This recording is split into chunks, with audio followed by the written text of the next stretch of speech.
Hello again. Welcome to Impartial Partisan, the show where I'm tired of this because we always say where you can get opinions you can't get anywhere else. Well, that's kind of duh and derp.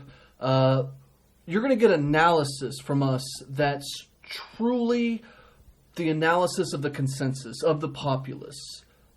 Because when we look at these stories that we bring you, we're looking at it from the common man. There's no money backing us to do this show. We're doing the show. No money. Yeah.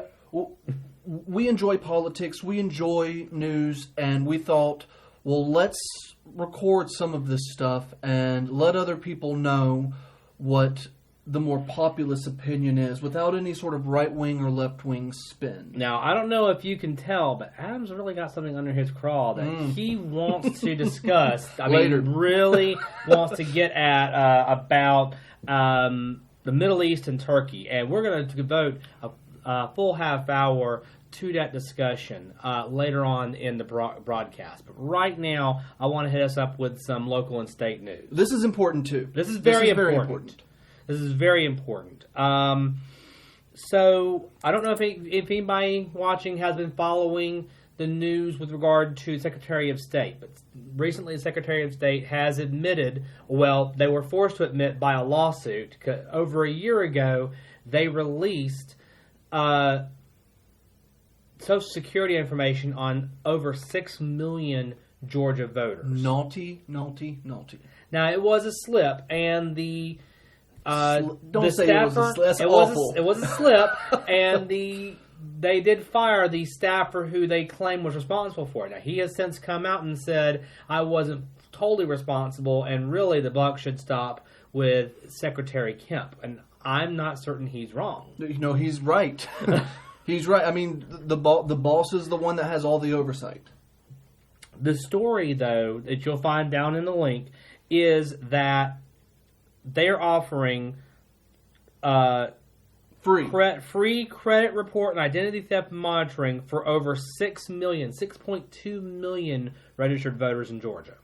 So I think that's I don't want to say it's a good faith effort. I think it's an attempt to clean up after themselves. Well, it's the morally correct thing to do. Sure. At a minimum, it's the morally correct thing to do. It's the minimum morally correct thing to do. I really think that it is political cover for somebody who's looking at a governor's race in 2018. Absolutely.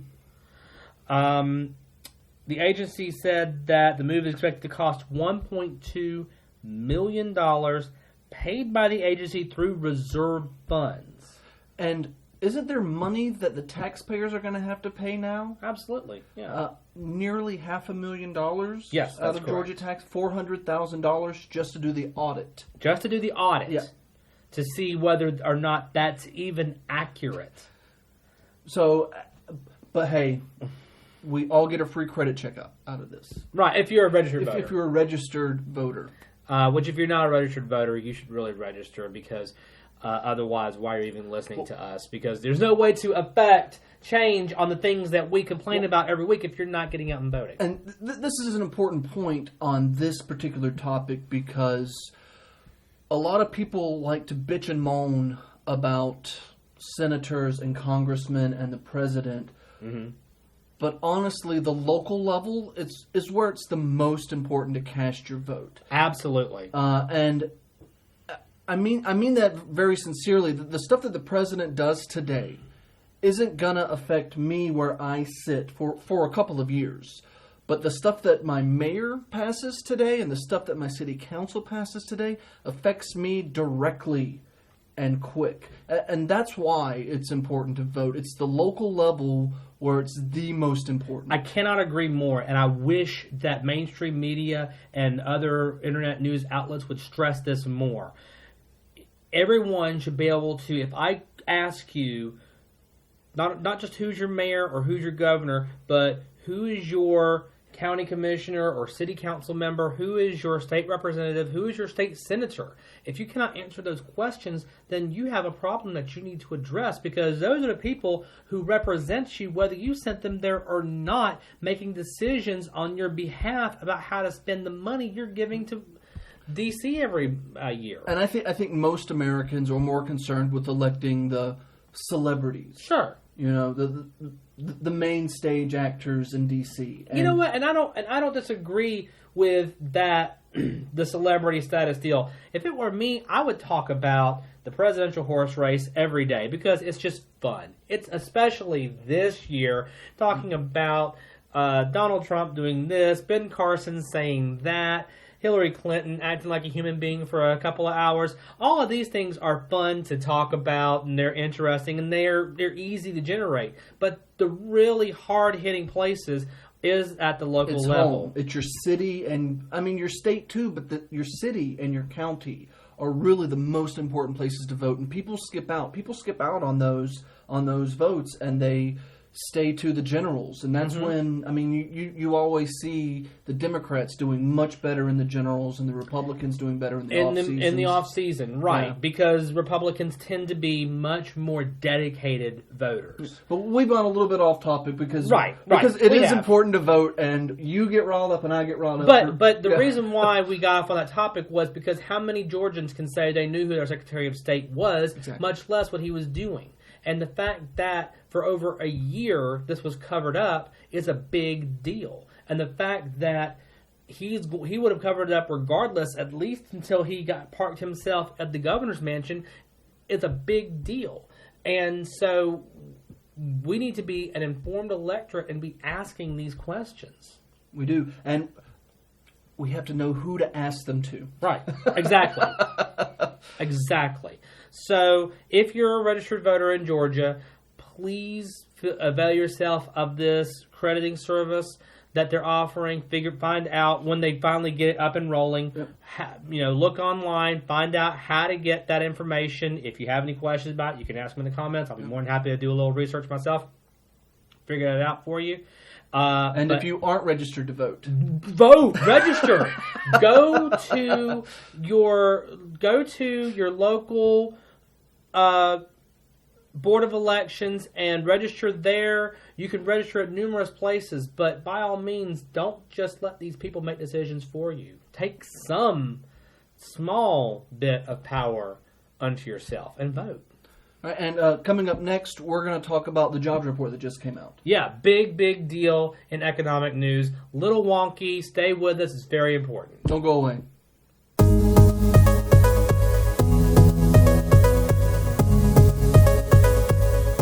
Welcome back. Jobs report. Fred, what do you got for us on the jobs report? Employers added 211,000 jobs in November, and the unemployment rate held steady at 5%. So numbers. What does any of that even mean? Well, I want to ask because it is the holiday season, and we all know that a lot of temporary part-time jobs are opening up. Yes. And how much of that is in these numbers? Oh, there's a lot. I will say that the consensus expectations had been around 190,000. So it is still a good report, even with the experts who know that they have to seasonally condition a lot of the trends on these numbers. Even with that, we still added 30,000 more jobs than we expected. Which is good news. Well, any positive number is good news. Right. So what that really means, and there's an article in Vox that breaks this down. Matt Iglesias does a really good job of breaking this down, but I agreed with his analysis. The Fed has been holding interest rates at 0% since 2008. And they've been doing that because we needed liquidity in the market. We needed money flowing in the market in order to keep the economy going, because banks were just holding on to it for dear life because they didn't know what was going to happen next. And that's with the inflation rate holding strong at 2% for 2 years. Correct. Yeah. Correct. So normally you increase interest rates in order to stave inflation. So because the more money it's circulating, the more expansive the economy is. Now, the interest rate is still holding steady at around inflation rate is still holding steady around 2%. But they're expecting Fed Chair Janet Yellen to increase the interest rate, especially now after they've had an especially good jobs report. They've been calling for it for some time, but now they're really thinking it's going to happen. So that's going to have probably some contractionary effect on the economy. Well, what's this going to do for me, Fred? Well, in the very immediate term, nothing. Great. Nothing good, nothing bad, very immediately. So it's just going to be stagnant for me. Well, as it always is, because there are other factors that are keeping things stagnant for the average person. But what it'll also mean is that banks won't be necessarily making the hand over fist profits they have been making on their on their loans. I'm against this. I know, because you're such a hyper-capitalist, right? I mean, if the banks aren't making money, why that am I was here? even the point, man. We might as well just hang it up. I'm just saying. Well, here's the thing, is that when they take in, at the Fed window, they take in a loan at 0%. That means the government just hands them some money and says, here, take this money, you pay us back whenever, and you do what you want to with it. So you wouldn't go for that? I'm just saying, I want to go for it big time. And then the banks take that money and they make interest loans with it. They make and money they make off of the money off the interest that they got from the Fed. Then they now, also you say the Fed, though, you got to be real. We're talking about the Federal Reserve Bank. But we're talking about our money. Yes. We're talking about taxpayer money. Yes. So, I mean, just to be clear, that the banks are making money off of our money. Yes. At 0%. Now, yes. that does affect me. Yes. That does affect me. Yeah, well, that does, but that's not really going to change. That piece of it does. Yeah, so, but that's really not going to change. And also, I mean, there's a lot of things about the way the banks have kind of gamed the system in order to make things good for them. For example, student loans have been a racket for years and years and years. Essentially, the federal government, when banks made private student loans, the federal government would back them 100%, so that if the student defaulted, the bank had zero loss. The government would just pay. The government would just pay the bank. Here's the money. So that's a no-risk profit for the bank. For the bank. It is a risk for the government, it's a risk for the taxpayer, and it's a risk for the student. Right, exactly. I'm not saying it's no risk for anybody. I'm not saying it's just free money. Woo! But it is free money for the banks. So there are times... Woo! There are times when that happens. And President Obama, to his credit, stopped that. Okay. He put an end to that and made it so that if the federal government is going to back these loans, we might as well be making these loans and making the money on the interest. Now, you mentioned something that I think it is important to hit on, and that's anything that's government-backed. Mm-hmm.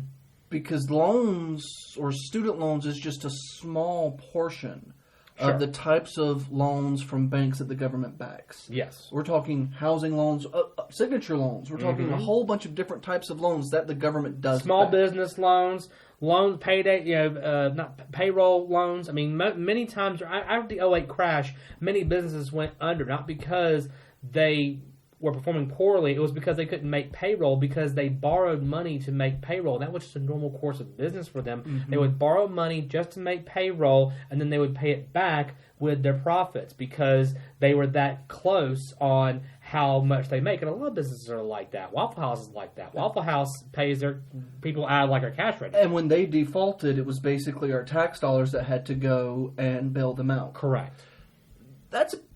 It's a pretty big deal. Now, I would say that it is a pretty big deal to pull the student loans out of that sort of market. Mm-hmm. But I think it's just a small step. I think we do need to keep pushing that forward and pulling a lot of other programs out from that market. Now, there's some... Maybe it's just a bad idea altogether for the government to have backed loans like this. There's a part of me that's liberal that says yes, but... people who need housing, the HUD program does benefit more than just the homeowner. It does benefit the people that need a place to live, but maybe not have 100% funding from the government. Yeah, I feel you, and I am inclined to agree to some extent. I've always found personally that there's a split there. That it's not and or when it comes to public-private. I think that the mix between the two, where the government creates some support or creates an environment in which private can come in and then do the job, or maybe the government creates, say, a fail-safe, and everything above that is risk-enabled for the markets to take care of, perhaps. Something like that. Yeah, but it seems like only the business benefits from a scheme like this, and that the person that had to pay and had to default, they should take a penalty. I agree with that, but the bank should also take a penalty. I'm sorry, but they're the ones that looked at the risk and said, we're going to give it to you. Sure. When the government says, oh, there's no risk, then you're just sort of giving free money. Right. Anytime that you make money and you have no risk to one person, they're going to act recklessly. Exactly. Which is and that's exactly what happened. Yep. So right now, everybody is watching Yellen to see what she'll do on interest rates. Right now, you told me this was a big deal. What's the biggest deal? The biggest about these numbers? It's a big deal from the economic perspective. From the perspective that, one, it's a really good sign that our economy is probably getting back to its previous health. Hasn't it already been healthy, Fred? There's healthy and then there's healthy. Because I watched the news. I've heard on the news that it's healthy. It's healthy, but it's not back to where it was. We're not at our 2002 numbers yet. No. Well, I mean, but hopefully let's not get back to those numbers too quickly, because that's part of the problem with that. We were growing building, with nothing underneath to shore it up. The issue that you're going to find is that the economy is a lot like a person's health. We suffered a major systemic failure in 2008. So bad that we were on life support. That was a life support, holding it together, praying for a miracle kind of time. And everything we did in that time was just what we could do to keep ourselves together. So now we're still in physical therapy. So now we've been in physical. We've gotten out of the bed. We're able to walk on our own power, and we've run a couple of miles on the treadmill with the handles. Right, exactly. Okay. So this is a sign that we are continuing to recuperate, continuing to do better. Now, of course, I will say, now I don't have time to get into this, but there are indications that we may be facing another correction next year. Isn't that always going to happen, though? Yeah. The way our system is set up, there's always going to be, in 2 years, we're going to have this. We're always going to face a government shutdown. We're always going to face something having to be defunded. That's just the way our system works nowadays. And I think that's, to an extent, how our system does work. I would say that lawmakers should be looking at ways to smooth out the bumps so that it's not so rocky for the people on the bottom. It's not for her pleasure. Apparently not. Yeah. All right, so it's good that we've had some good news, because coming up next, I'm going to yell at the camera. Don't go away.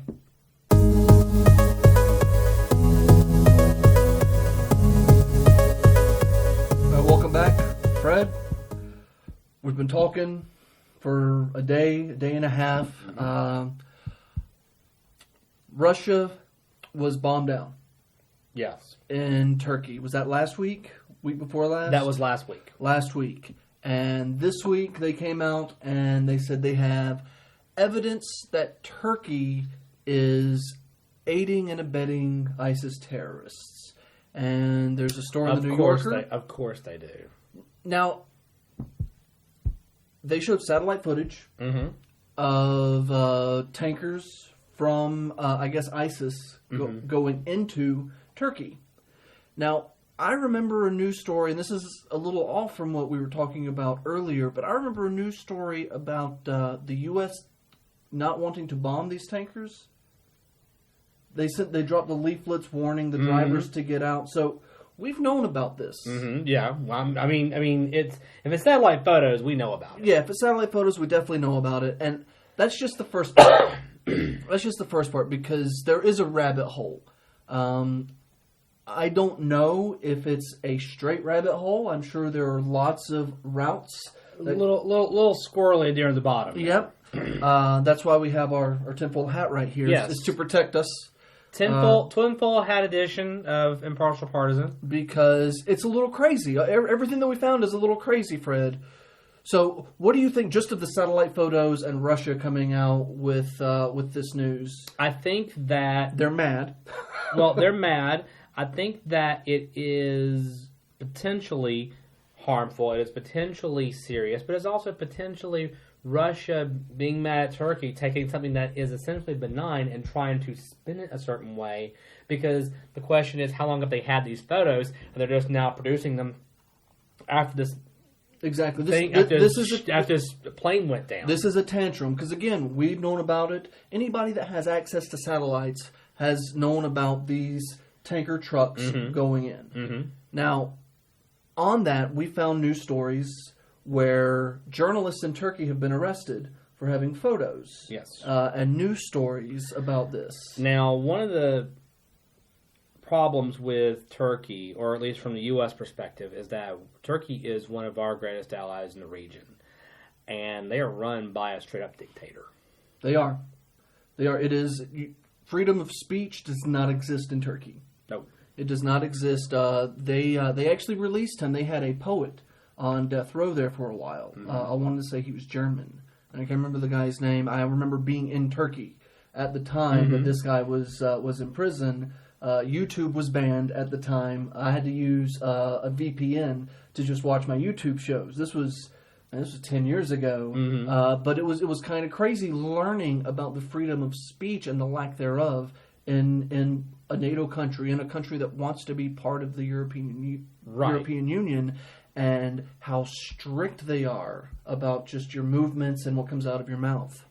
Right, and so that's really concerning that we've been such close allies with someone who's so controlling, because we're ostensibly, or at least supposed to be, all about freedom, all about liberty, all about civil liberties and rights and human dignity. Now, we're friends with Saudi Arabia too. And that's troublesome as well. But Turkey is so much more progressive than Saudi Arabia. They're really like on the far end of what we would like Saudi Arabia to be. Saudi Arabia can be better. They just choose not to be. I think a big part of that is their leadership, and they have very similar speech laws as well. I mean, people just get lashings, just for coming out and speaking out against the king.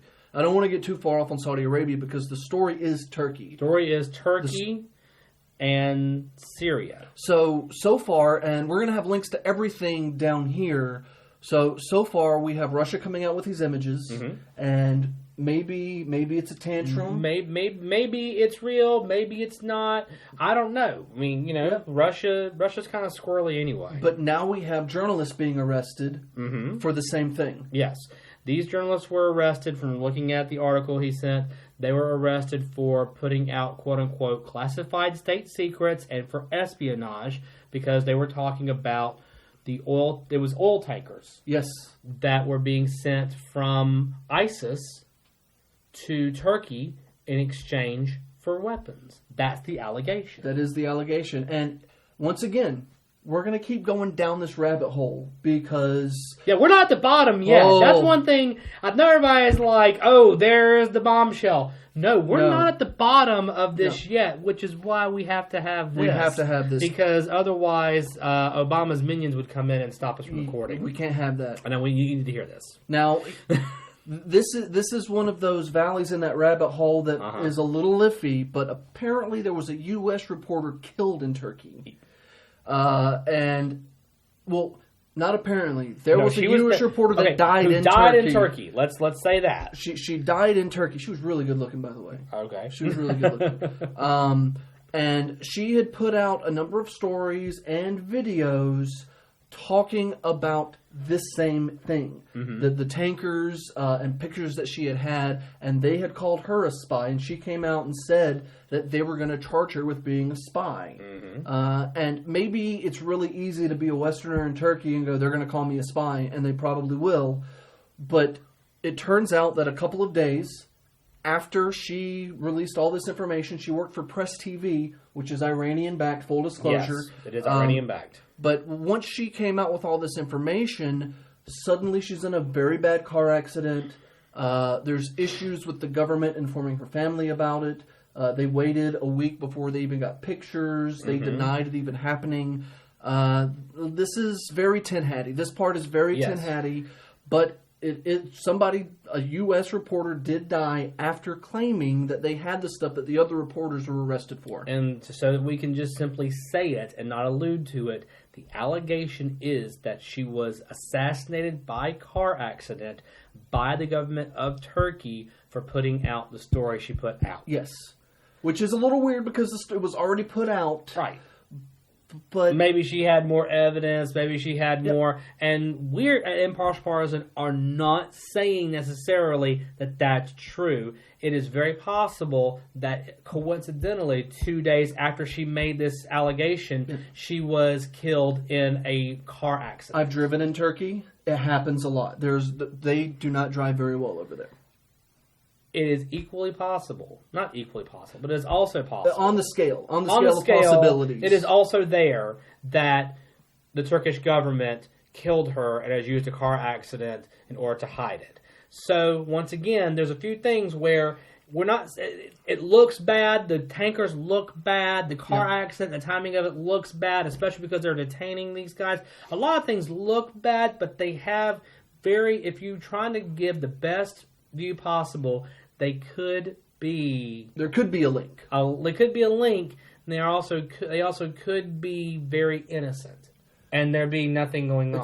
It could all be circumstantial. It could be, but it is a little weird if it was only circumstantial because we're still not done. I know we're not done. We're still not done. Now I want to talk about the U.S. role a little bit because going through this and looking at everything. We were both reminded of something that happened 2 years ago? Yeah. January 23rd, 2013. Almost 3 years. During the Benghazi hearings. And as a side note, of all the things that the Republicans could attack Hillary Clinton on, they're not going after this. This is a big deal because Rand Paul sat in front of Hillary Clinton and asked a question. I remember watching it on the news at the time.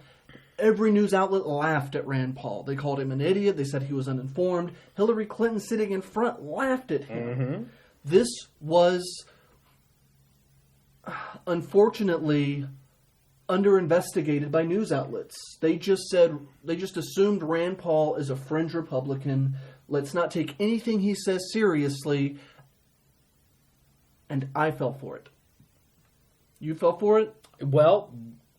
Let's talk about what it is that he's telling her about, and we'll see whether "fell for" it's the right word. He asked her the question, and I'm going to use the quote here, and this is from Think Progress. We're going to have the link down here. Yep. So you can check us all out. We're not BSing. He said, "Is the U.S. involved with any procuring of weapons, transfer of weapons, buying, selling, anyhow transferring weapons to Turkey?" Out of Libya. Now, I remember this question, because I remember at that point, Secretary Clinton just got real confused. She was just like, what? And it seemed on the surface to have nothing to do with Benghazi. Right, because we were talking about, at that point, the night of the attack, and Ambassador Stevens, and all of these various things. And suddenly he's like talking about Syria, and he's talking about other things. Turkey and Libya. And you're like... I mean, but Libya is Benghazi. I mean, Libya's in Benghazi. But it just seems so out of left field. Benghazi's in Libya. Yeah. It's so out of left field that nobody took it seriously at the time. Sure. But now looking at this, I am taking a little bit more serious because there was a conspiracy theory.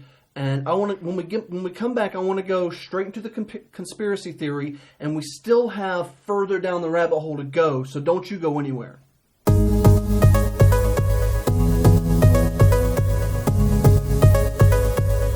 right, so welcome back. Rand Paul is now at the first Benghazi hearing with Hillary Clinton. He asked a question about Libya and about Turkey, and she's all confused. Now, where he got this question from, it sounds like it's Glenn Beck inspired conspiracy theory. Now, I feel like, I just want to interrupt you real quick. I feel like I need to tell the audience, a lot of times things are dismissed because they're just written off as a conspiracy theory. It's one of those thoughts stopping. Yep. That's just a conspiracy theory, and then it's like it stops the conversation. And that should not. You shouldn't do that for everything. Some conspiracies, a few conspiracies, Gulf of Tonkin actually happened. Gulf of Tonkin actually happened. Operation Paperclip actually happened. Even a broken clock is right twice a day. Right. So we're going to get a little conspiracy theory-ish right beginning to get into that level. So just hang in with us, because if we're right, then we're prophets. And you should have been listening to us the whole time. No. Because if we're right, then that means Glenn Beck was right, and he would love to be the prophet. Because Glenn Beck is it's where Think Progress says that this came from. I don't know if I can be on board with this anymore. Now, I do want to talk about what this conspiracy theory is about. Now, I think one aspect for conspiracy theory is to have elements of truth. Yes. So what we want to look at are the elements of truth that are in this. Because I don't want to jump off too far on an untruthy bandwagon. Here are the facts, yeah, and then you do with them what you will. So the theory goes that Ambassador Chris Stevens from Benghazi was deeply involved in the CIA project of gathering loose arms in Libya after the aftermath of Gaddafi's downfall. Stevens then facilitated the movement of those arms from Libya to Turkey, and from there they went on into Syria. The secrecy involved in moving those weapons under the table is part of why the Obama administration covered up the truth of the attack, according to the theory, which even Fox News has helped spread. This is very possible. And if you would have asked me in 2013, I would have said, it doesn't sound like a thing. It doesn't. Right. It wasn't until all these actions in Turkey, and of course Syria, but specifically what Turkey's allegedly doing right now, have I looked at this and gone, maybe there is a little bit more to this. What do you think, Fred? I know it's Glenn Beck. I know you have a hard time with it because it's Glenn Beck. Here. Let me just put the hat on real quick. No. Maybe.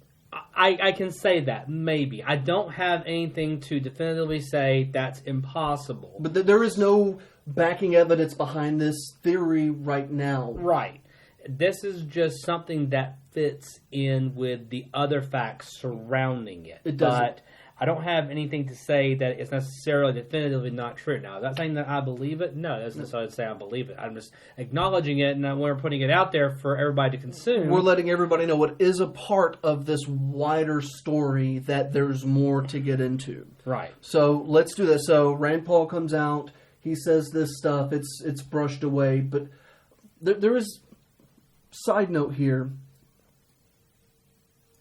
again, this is ammunition. Yes. That the Republicans can use against Hillary Clinton, but they're still focused on the emails. Now, even if this isn't true, if I were a Republican, this would be my bread and butter story right now. Only if you think it's a bad thing.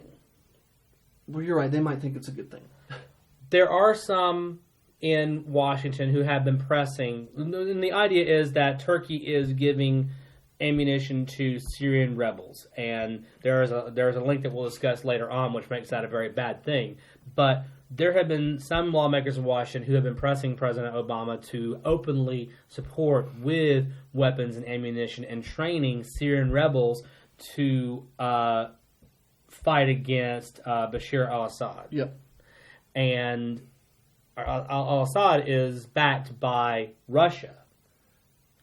Yes. And he's also backed by Iran. Mm-hmm. And he's also backed by... Right. And so this has all the earmarks of a proxy war, which is why I don't think as many lawmakers would jump on it as you would think, because we want to stay out. Well, we want to appear to stay out while we're in. Mm-hmm. I don't know if you remember a little thing called Iran-Contra. What's this about? Well, back in the 80s, President Reagan sold Don't weapons, you dare blaspheme against the holy Reagan. he sold weapons to Contras fighting in Nicaragua. Well, let me ask this, though.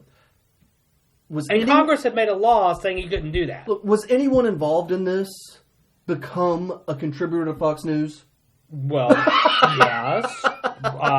Very famously, Oliver North. Yeah. Okay. Who actually was a fall guy and took the rap for the whole thing. So it's not like our government doesn't have a history of doing these things. And yes, he was a Republican, and yes, Obama's a Democrat. But, I mean, those differences don't really make any... Those distinctions aren't really Those are just facts. That's just what has happened. Right. What has happened. Speaking of what has happened, to move from the politics of it all... another link that we found, and this is Reuters. Turkish intelligence helped ship arms to Syrian Islamic rebel areas. So what you were just saying, Reuters. Yeah, this is trustworthy to me. Yeah, I don't. This is not Fox. This is not your liberal blog. This is a news source that you can normally trust. So the fact that they're reporting that Syrian rebels are being armed by Turkey, and the fact that oil is apparently being shipped to Turkey from Syria. There's a lot of dots here, and the lines, thin though they may be, are getting a little darker. They are getting a little darker. And we're not done.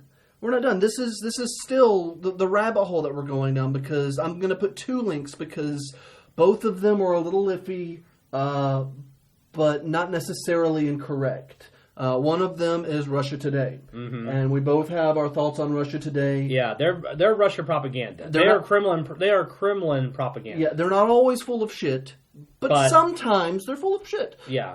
And then I have another one from Al Araba. I don't know who this is. This is Arabic news, so it's probably propaganda, but you don't know who it's aimed towards. And it could be two sources of the same propaganda, so you always need to check your sources in order to determine where things are coming from and to figure out whether or not they're actually providing you with facts or not. So both of these are telling us that ISIS and Syria are no longer... ISIS and the Syrian rebels, there's so many, are no longer fighting. They're not BFFs, but they're not actively engaging one another anymore. They're talking about they're actually signed a non-aggression pact. Exactly.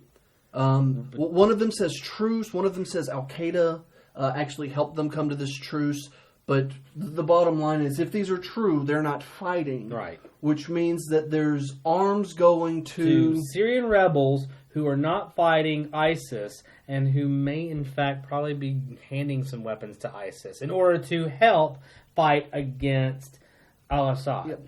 Now, for the last piece here, for the last news story that we looked at, I want to jump back to the Think Progress article. Okay, and this is Think Progress. This is what they say. The Obama administration has repeatedly said that it will not be providing arms to the rebels in Syria. And this was, again, January 23rd, 2013. And through all this research that we were doing, we came across this story, October 13th, 2015. The U.S. has delivered ammunition to Syrian rebels fighting ISIS. Right. So this is time, and they're saying fighting ISIS in this headline, but we just read you two headlines that said that the rebels in ISIS aren't fighting anymore. Right.